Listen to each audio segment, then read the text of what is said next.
Quentin est avec nous. Bonjour, bonjour Quentin. Oui, bonjour Brigitte, bonjour Marie-Laure. Bonjour Quentin. Enfin un homme quand même, parce que sinon on aurait cru que les chiens n'étaient que... Effectivement. Oui, alors moi voilà, je voulais intervenir. Mon chien, moi, il a vraiment été un support émotionnel, surtout là dernièrement, pendant ma période de divorce. Mhm. Ça a vraiment été un atout pour moi, parce que voilà, c'est difficile, elle ressentait exactement. bien sûr, J'avais l'impression qu'elle ressentait ce que je ressentais moi. Mais c'était votre chien ou c'était le chien du couple ? C'était le chien du couple, mais du coup c'est moi qui l'ai gardé. Donc d'un commun accord, j'imagine. Oui, bien sûr. Et parce que ça crée, il y a des cas de divorce où le chien est un problème parce que les deux veulent garder le chien. Oui, mais là, non, elle n'a pas souhaité garder le chien et du coup, moi, c'est resté naturellement mon chien. Et du coup, voilà. Donc, ce que je vous disais, c'est que voilà, elle a vraiment été un support pour moi parce que le coup de blues du dimanche soir, une fois qu'on a ramené les enfants chez leur mère et qu'on rentre et que la maison est désespérément vide, où c'est la période où on peut craquer, le chien nous regarde et on a juste à s'asseoir et elle vient directement sur nous et j'en avais besoin, je la serrais contre moi et elle cherchait pas à partir. J'avais vraiment l'impression qu'elle était là pour me conforter, pour me consoler. C'est très fort, vraiment... très très fort les chiens. Ils sont très forts. Ah oui, question de ça. Je veux dire, on voyait, elle le sentait. J'étais à peine rentré, je m'asseyais dans le canapé. Elle sortait de son panier, elle venait directement sur moi. Quoi. Elle remplace le vide. Hein. C'est vraiment ça. C'est vraiment tout d'un coup vous vous sentez un peu vide, hein, un peu. Et là, tout d'un coup, c'est la place est prise. Direct, parce que évidemment, le chien arrive, chaleur immédiatement. Vous vous rendez compte ? Donc du coup, le vide, la chaleur transforme le vide, il est plus ou moins complet. Bien sûr. Donc, du coup, ça a vraiment été... Et d'ailleurs, je conseille, je ne sais pas si vous l'avez fait, Quentin, mais je conseille, dans ces cas-là, ne pas hésiter, même s'il ne comprend pas les paroles, à parler à son chien. Et justement, si j'avais l'impression peut-être de paraître pour un fou, c'est ce que j'allais vous demander, parce que je parlais à mon chien en leur disant écoute, oui, ça va aller. Les enfants ils sont pas là cette semaine, on va se retrouver qu'à deux. C'était vraiment.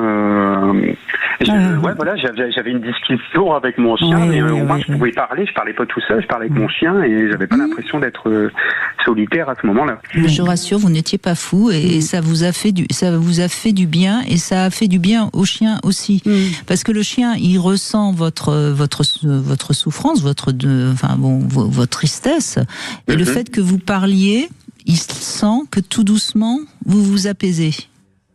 Et donc ça lui fait du bien, vous voyez ? D'accord, oui. Vous êtes d'accord, Marie-Laure ? Je suis complètement d'accord, mais vous voyez, ça me fait même penser à quelque chose. C'est que quand on est... Vous venez de le décrire très très bien, je trouve, avec vos mots, et vraiment très bien par rapport à votre chienne, qui, quand vous étiez en détresse, finalement, vous lui parliez, et elle était là.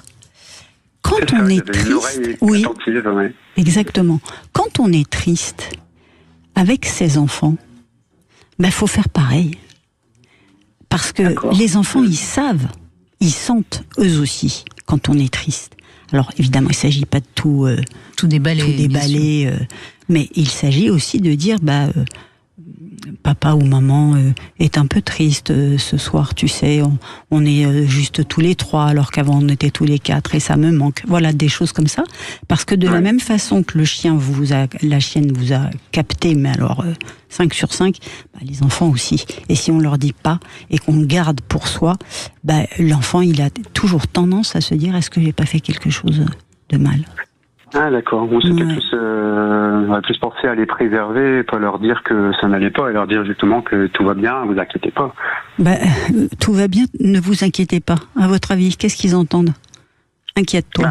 Inquiète-toi, peut-être. Oui, il voit bien que vous n'êtes pas... si votre chien le voit, les enfants aussi le voient. Ouais, peut-être. Enfin, c'est vrai que sur le moment, là, nous, on essaye de protéger plus ou moins les enfants aussi.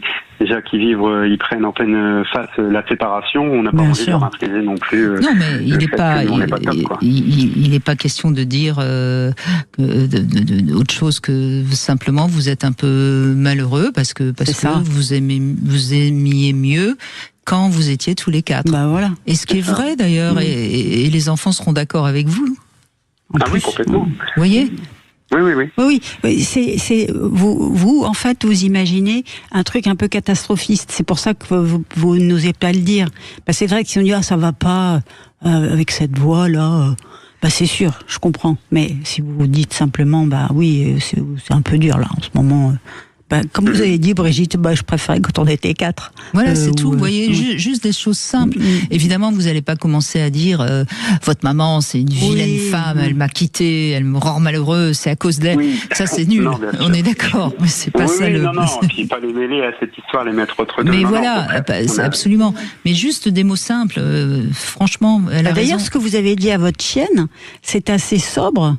Quand vous lui disiez que vous étiez tous les deux, que les enfants étaient repartis chez leur mère, c'était sobre ce que vous lui disiez.